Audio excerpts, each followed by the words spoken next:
Duka Anji Manji cerita detik-detik ibunda meninggal di pangkuannya. Aku ikhlas, selamat jalan mama. Duka musisi Anji Manji, sang ibunda, Siti Sundari meninggal dunia pada Kamis, 26 Maret 2026, pukul 23 waktu Indonesia Barat. Lewat Instagram miliknya Dunia Manji, Jumat, 27 Maret 2026, Anji membagikan momen kenangannya merawat sang ibu. Mantan suami Wina Natalia tersebut justru bersyukur karena bisa menemani sang ibu di hari-hari terakhirnya. Kurang lebih 3 bulan mama tinggal dekat saya, banyak hal yang tertinggal, tulisnya. Anji menyebut kondisi kesehatan Sundari naik turun. Anji mengungkapkan detik-detik sang ibunda meninggal dunia di pangkuannya. Mama berpulang tepat di pangkuan. Aku ikhlas. Selamat jalan mama sayang, tulis Anji di Instagramnya. Ia menyebutkan bahwa jenazah sang ibu akan disemayamkan pagi ini.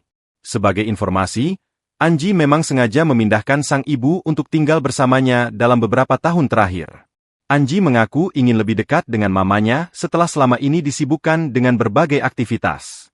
Sebelumnya, kabar berpulangnya Siti Sundari disampaikan oleh Rie Prasetyo, kakak Anji, melalui unggahan di akun Instagram pribadinya Rie_nya.